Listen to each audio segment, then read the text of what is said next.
Assalamualaikum warahmatullahi wabarakatuh. Minasan, Genki desu ka? Apa kabarnya?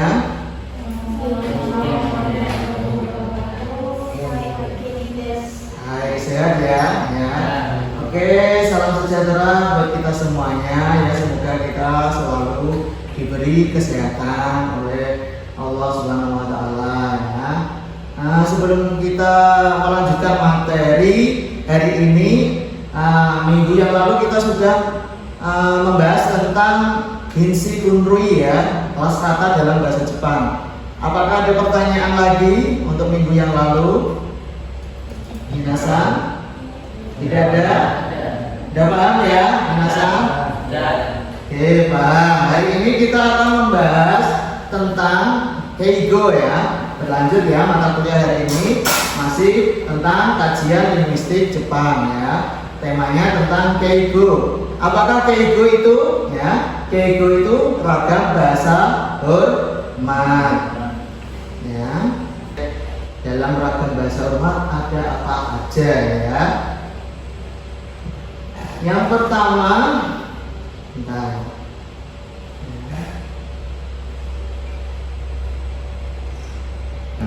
ya, kita pahami dulu apakah Keigo itu ya, minasan, ragam bahasa hormat ya. Keigo ya merupakan ragam bahasa hormat ya. Ya, kita pahami dulu. Merupakan salah satu karakteristik bahasa Jepangnya ya. Ungkapan kebahasaan yang serupa dengan Keigo itu dalam bahasa Indonesia itu tidak nampak ya. Ya. Adanya pengelompokan sosial dalam suatu masyarakat tutur menimbulkan variasi bahasa ya. Variasi ini berupa perbedaan tingkat kesopanan dalam bertutur berdasarkan identitas sosial ya. Berdasarkan identitas sosialnya ya.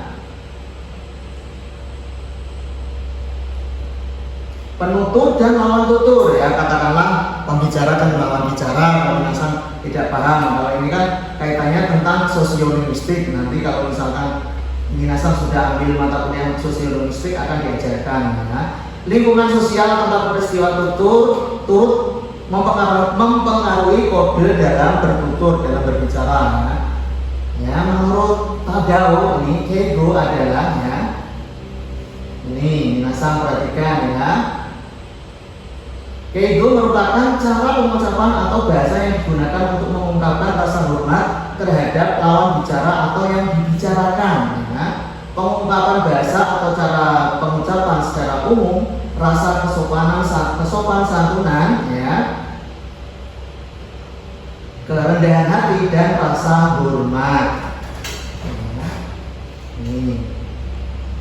Kemudian menurut Hirai Masao ya, pernyataan tersebut dapat diambil kesimpulan bahwa dalam bahasa Jepang ragam hormat atau Keigo adalah cara untuk mengutarakan rasa hormat kepada mitra bicara ya. Oke, baik, kita lanjut. Kita pahami dulu tadi Keigo itu maknanya pembahasan ragam bahasa hormat. Kenapa tadi? Ragam bahasa hormat atau disebut dengan istilah Keigo. Oke, menurut Hirai Masao ya, ragam bahasa hormat itu dapat diambil kesimpulan bahwa dalam bahasa Jepang ragam bahasa hormat atau Keigo cara untuk mengutarakan ya bentuk kesopanan ya.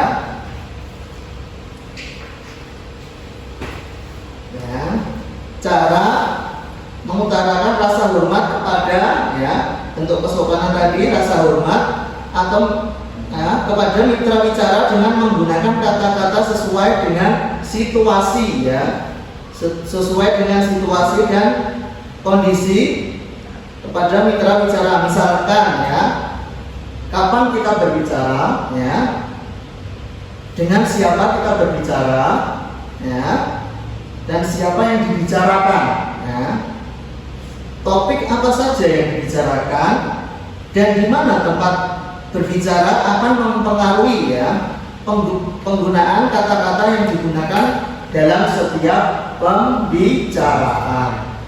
Ya.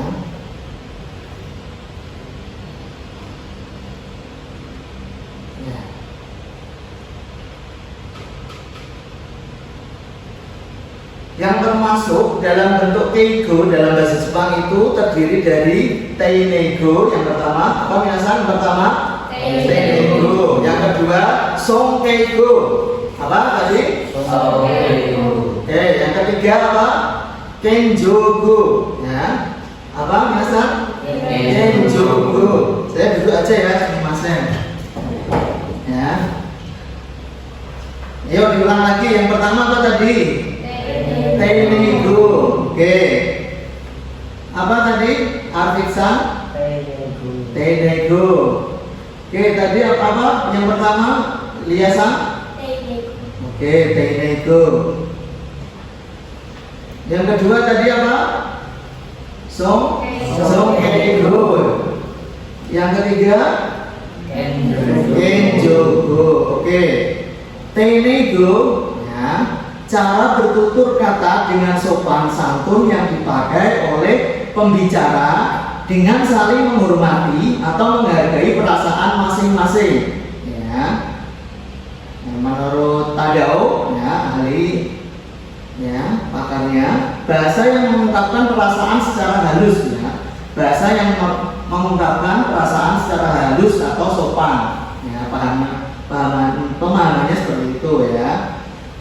Kemudian ya, menurut ahli lainnya Hirabayashi dan Hama menjelaskan bahwa teinego merupakan bentuk untuk mengungkapkan perasaan hormat kepada lawan bicara. Ya. Penandanya minasan kalau belajar bahasa Jepang pasti sudah tidak asing. Ada bentuk mas, ya kan? Ada bentuk des, ya. Contohnya apa minasan? Misalkan taberu berubah menjadi tabemas, oke. Okane berubah menjadi okane dia, okane dia berubah menjadi okane des. Oke, contohnya itu. Kalau kata sifat misalnya kirede, kireda jadi kiredes. Nah, jadi penanda kalau bentuk verbanya itu berakhiran mas ya, masu ya, masuk ya. Kalau bentuk mesi nomina dan adjektiva atau keiyoshi itu penanda leksikalnya adalah berupa kopula ya, kopula des ya. Apakah itu dalam bentuk lampau atau tidak? Kalau bentuk biasa des, kalau bentuk lampau des tak ya. Seperti itu. Sampai sini bisa dipahami? Oke, kita lanjut ya, pertanyaannya nanti ya kalau sudah saya buka ya. Oke, itu tentang teinego ya. Ini penandanya ya tadi. Selanjutnya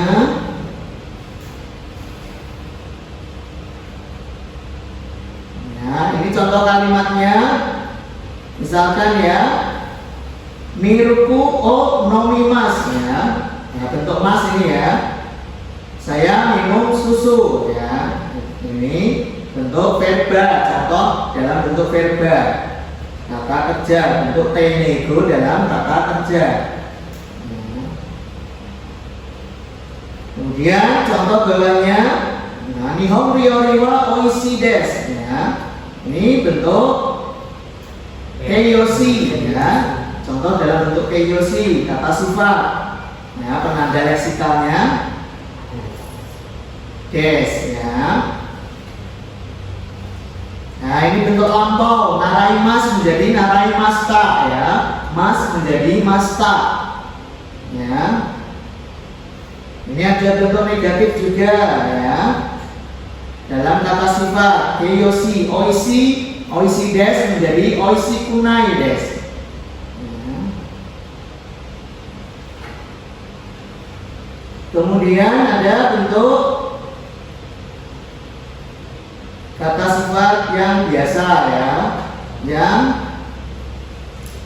ya, oki ya, oki des tadi sudah ya, yang bentuk menggunakan kopula des. Oke, sampai sini bisa dipahami? Oke, lanjut. Oke, minasan, kita lanjutkan ke tataran atau tingkatan sonkeigo ya. tadi kita sudah belajar tentang bentuk ragam hormat atau ya keigo dalam bahasa Jepang, tentang teinego. Sekarang kita masuk ke materi tentang songkeigo ya. Songkeigo merupakan ya bahasa yang dikatakan ya ungkapan rasa hormat terhadap perilaku, keberadaan, kelakuan, keadaan dan lainnya atau sesuatu yang berhubungan dengan lawan bicara maupun topik pembicaraan atau orang yang ditinggikan ya. Kesimpulannya ini bahasa menghormat ya, kalau disimpulkan ya. Menurut Hirabayashi dan Hama, songkeigo merupakan bahasa yang mengungkapkan perasaan hormat kepada orang yang statusnya lebih tinggi ya, atau orang yang tidak akrab, orang luar, atau orang yang memang harus dihormati ya.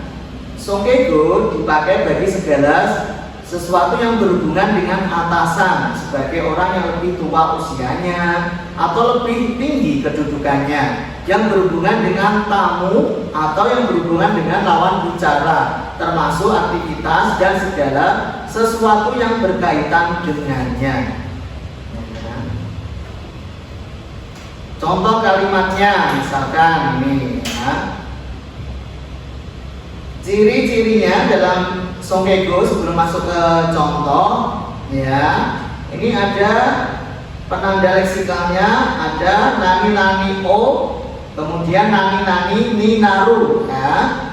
Kemudian bentuk rareru, nani-nani rareru ya. Dan bentuk verba khusus. Dalam hal ini verba khusus minasan harus mengingat ya. Katakanlah diingatlah. Kalau memang belum bisa menghafal paling tidak diingat. Ya namanya manusia pasti ada lupa juga ya. Ya diingat kalau mau tahu Kak pembentukannya bagaimana. Contoh dengan bentuk ni ya. Ini verba khusus ya, contohnya Bujowa Amerikae Sucho Nasaimas ya. Ini bentuk simas menjadi nasaimas ya. Minasan nggak asing ya bentuk simas melakukan, simas menjadi nasaimas. Nah ini verba khusus harus dihafal karena perubahannya kita yang mengikuti aturan dalam bahasa Jepang, bukan orang Jepangnya yang mengikuti kita. Bahasanya kita yang mengikuti aturannya. Kemudian yang kedua, kacowa mo kae raremasta ya. Kalau ini bentuk rareru. Nah, tinggal verbanya apa? Juga bentuk raremas ya. Yang ketiga, sensewa irasaimasta ya. Irasaimas ya, ini verba khusus juga. Berasal dari verba imaska ya. Sensewa imaska. Nah, apakah sensenya ada? Nah, kalau diperhalus lagi, apakah dosennya ada atau gurunya ada? Sensewa irasaimasta. Ya. Kemudian yang nomor 4, Okosan no namae wa nanto osaimaska, nanto osaimaska.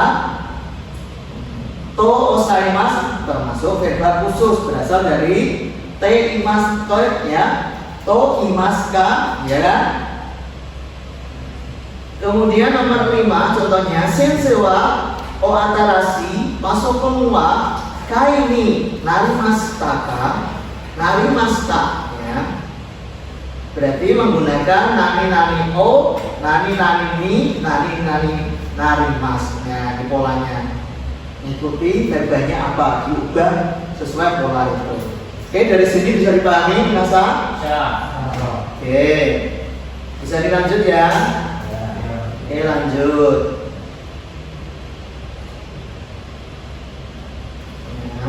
Nah, ini penjelasannya tadi ya, sudah saya sampaikan ya. Lanjut kita ke contoh verba khusus. Nah ini minasan harus mengingat ya verba khususnya. Contohnya ada buahnya.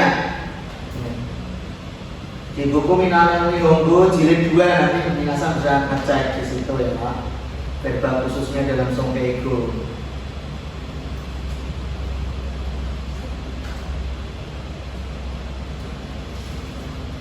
Oke. Kalau sudah paham tentang Songkeigo, minasan sudah paham? Oke. Hari ini kita lanjut ke tema Kenjogo ya. Jadi ragam bahasa hormat yang ketiga adalah Kenjogo ya, kurang lebihnya bahasa merendahkan hati, bukan merendahkan diri loh ya, merendahkan hati.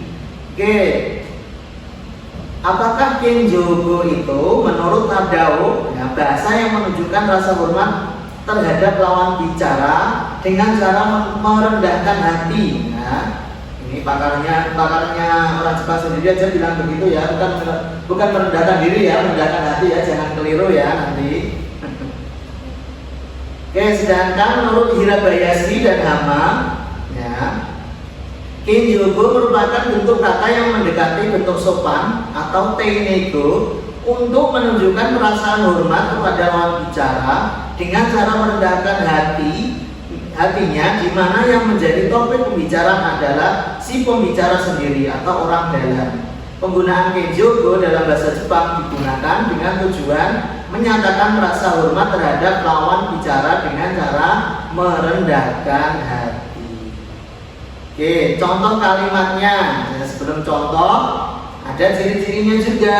Nah, ada verba bantu go atau o nani suruh, cara merubahnya. Kemudian ada verba khusus Kenjogo juga ya. Contohnya nomor 1, watakushi wa Amerika kara mairimashita. Saya berasal dari Amerika atau saya datang dari Amerika. Jadi bentuk yang umum watashi wa Amerika kara imashita ya, bentuk imas. Verba khususnya adalah Kenjogo itu Mas. Ya. Kemudian contoh kedua, kaisano nakao go anai shimasu. Ya. Go anai shimasu. Nah, ini menggunakan go atau o nani suruh. Ya, verbanya. Saya akan memandu dalam perusahaan. Ya. Oke, lanjut nomor 3. New York ni orimasu. Ya. Orimas ini verba khusus Kenjogo ya. Bentuk dasarnya adalah imas ya. New York ni ya, New York ni imas ya. Asal katanya, asal bentuk verbanya. Kemudian yang nomor 4 contohnya ima DKKT orimasu ya. Ini bentuk sedang teimas menjadi teorimas ya. Ini ciri-ciri Kenjogo. Kemudian yang nomor 5, kino sensei no otakue ukagaimashita. Ya, kemarin saya berkunjung ke rumah Pak Guru. Otaku ya, bentuk verba khusus, bentuk nominal khususnya adalah uchi. Ya, diperhalus menjadi otaku artinya rumah ya.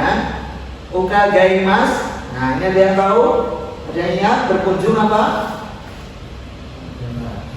Ngomong suruh ya. Kata dasarnya ngomong suruh menjadi ukagaimas, bentuk Kenjogo-nya. Oke, minasan sampai sini bisa dipahami? Bisa tidak? Bisa. Oke. Ini contoh verba khusus dalam Kenjogo ya. Mairu, mairimas ya, kuru, mosu, mosimas, iyu ya, itadaku ya, morau ya, moraimas, itadakimas, ukagaimas, kiku, bisa ngomong suruh ya, sisumong suruh berkunjung ya, omeni kakaru bertemu, aimas ya, omeni kakaru au aimas, ageru, yaru, mosi, ageru, atau sasi, agemas, iru, orimas, ya. Hakeng suru, iru, ya. Hakeng simas, nimas, ya. Kemudian pronomina personanya watakusi, ya, watasi. Kemudian menyisipkan verba rem yoke, ya. Nani o suruh tadi ya sudah saya jelaskan. O ai suruh, ya, dari au. O sirase suruh, siraseru, ya. O kiki suruh, kiku mendengar, ya. O narai suruh, narau, naraimas. O yomi suruh, yomimas, ya. Kemudian verba agesu, mosu, mosi ageru, itasu setelah verba lain seperti osirase, itasimas, ya. Siraseru, sirasemas, sirase mosu, sirase mosimas, ya. Siraseru, sirasete agemas, siraseru, sirasete sasi agemas, ya. Siraseru sama. Oke.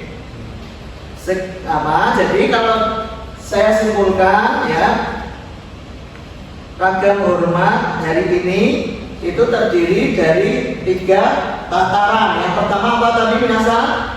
Teinego, kemudian Songkeigo, kemudian yang nomor 3 Kenjogo, ya. Kalau Teinego bentuk sopan atau bentuk halus, katakanlah pemahamannya singkatnya seperti itu. Kalau Songkeigo ragam menghormat, ya. Kalau Kenjogo ragam merendahkan hati. Oke, sampai sini ada pertanyaan silakan. Oke, Doso silakan. Iya, siap. Apakah tingkatan Teinego, Songkeigo, dan Kenjogo dapat ditemukan di bahasa lainnya? Oke, apakah tingkatan Teinego, ya, Songkeigo, dan Kenjogo itu dapat ditemukan di tataran bahasa yang lain? Jawabannya, karena saya orang Jawa, penelitian saya kebetulan tentang bahasa Jepang dan bahasa Jawa, saya pernah meneliti tentang tingkatan bahasa Jepang dengan bahasa Jawa. Ya, waktu itu saya meneliti, yaitu ternyata ada dalam bahasa Jawa kurang lebih bisa dikontraskan, ya. Kalau bentuk Teinego kurang lebih minasan bisa dikontraskan dengan bentuk kromo, ya. Kalau dalam Songkeigo kurang lebih bisa dikontraskan dengan kromo inggil. Kalau Kenjogo bisa dikontraskan dengan bentuk kromo andap. Nanti bisa cari buku saya yang berjudul Kajian Linguistik, ya, tingkatan bahasa Jepang dan mudah usuk bahasa Jawa nanti. Itu ada di buku itu. Pengen lebih detail dibaca, ya, salah satu karya saya nanti. Oke, bisa dipahami? Ya. Oke. Untuk pertanyaan berikutnya ada lagi? Iya, oke. Apakah jalan itu memiliki konsep uchi dan soto? Oke, konsep uchi dan soto memang terkenal, ya, dalam istilah bahasa Jepang, ya. Berkaitan dengan apa? Dengan apa minasan? Penanda apa? Sudah pernah saya jelaskan belum? Sudah belum? Ayo, ya. Bagaimana peran Keigo dalam bahasa Jepang? Nanti minasan bisa ditemukan salah satu karya saya, buku karya saya, Kajian Linguistik Kontrastif Kalimat Lampau Bahasa Jepang dan Bahasa Jawa. Nah, di sini penanda atau peran Keigo dalam bahasa Jepang ini ada menurut teorinya Mizutani, ya. Ini orang Jepang yang mengatakan, ya, faktor penanda kesopanan dalam bahasa Jepang atau Keigo itu ada faktor keakraban. Yang pertama keakraban, ya. Faktor utama penentu kesopanan adalah pertama keakraban. Jika seorang berbicara kepada orang asing, ya, atau orang yang baru dikenalnya, maka ia akan menggunakan bahasa yang sopan. Di antaranya adalah pada saat mengangkat telepon atau saat berbicara di tempat umum. Yang kedua, faktor usia. Ya, status. Nah, aturan apabila orang yang lebih tua berbicara dengan orang yang biasa atau orang yang lebih muda, sedangkan orang yang lebih muda kepada orang yang lebih tua itu menggunakan bahasa sopan kepada orang tua. Itu rata-rata sama ya, nggak cuma di Jepang kok ya, di Jawa juga seperti itu ya. Oke, di antaranya anak-anak ya, kemudian sekolah dasar, kemudian yang membedakan batasan keluarga ya, batasan keluarga di sini kalau dalam lingkup keluarga ada bedanya. Kalau dalam budaya Jawa, kalau kita tidak menggunakan bahasa kromo atau kromo inggil ya, sama orang tua atau orang yang dihormati, yang memang perlu dihormati, itu sangat tidak sopan, ya kan? Dalam lingkup keluarga. Namun dalam budayanya Jepang itu kita malah menggunakannya bahasa futsutai, malah bahasa moko. Ya kalau kenapa? Kalau tidak menggunakan bahasa moko itu malah dianggap apa? Tidak akrab sama orang tua. Bedanya itu ya, faktor budaya ya yang membedakan. Di Jawa kalau tidak menggunakan bentuk kromo atau bentuk halus atau sopan ya dianggap tidak sopan. Kalau di Jepang itu dianggap tidak akrab sama orang tua. Ya, sama orang lain sama dianggap tidak sopan. Ya, menurut teori di sini ya, teorinya Mizutami. Nah, kemudian senpai kohai ya, hubungan senior dan junior ya. Ini ada ya.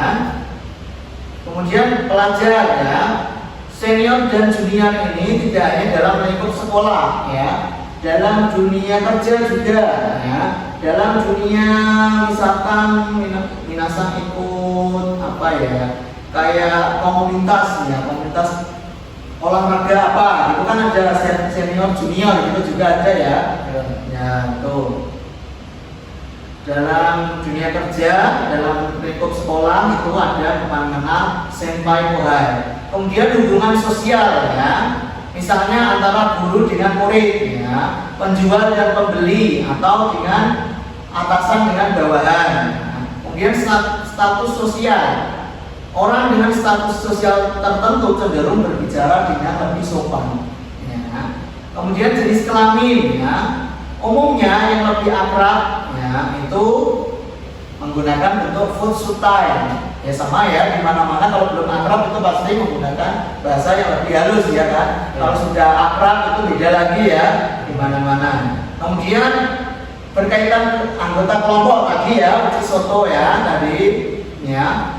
Umumnya seseorang akan berbicara dengan anggota kelompoknya secara lebih akrab. Orang Jepang menggunakan ekspresi yang berbeda dalam bentuk hormat saat menghadapi lawan bicaranya. Nah, karena dalam sosial budaya Jepang akan dipengaruhi oleh konsep uchi dan soto. Nah, di sini saat berbicara dengan orang dalam itu seperti keluarga, orang di perusahaan yang sama, bukan perusahaan tempat luar bekerja minasan ya, sama-sama bekerja dalam satu kantor, orang di dalam kelompok yang dekat dengan kita, dan orang luar seperti orang yang tidak akrab, orang lain dari perusahaan orang lain ya, orang dari kelompok luar.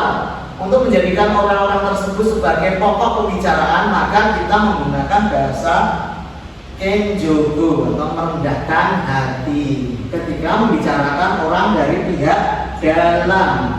Menggunakan songkego, menghormat ketika membicarakan orang atau pihak dari orang luar atau soto. Jadi konsepnya kalau uji kita menggunakan bentuk songkego, kalau bentuk orang soto tadi menggunakan balik. Ayo. Kalau uji menggunakan bentuk kenjogo, kalau soto songkego ya, gitu. Kemudian yang terakhir berkaitan dengan situasi. Tingkatan bahasa dapat berubah sesuai dengan situasinya meskipun orang tersebut berbicara dengan orang yang sama ya. Perubahan ini dalam bentuk formal ke akrab atau sebaliknya. Justru contoh ya, ini pengalaman saya dengan orang Jepang. Justru ada dalam lingkup keluarga, entah ini sama semua berlaku dalam budaya Jepang atau tidak, tapi orang Jepang sendiri yang berbicara. Kalau mereka lagi marah sama anaknya, itu justru malah menggunakan bahasa Songkeigo. Aneh kan? Oh berarti ini lagi marah ya. Kalau marah malah menggunakan bahasa Moko ya, ya kan? Kalau mereka malah bahasa Kromo ya.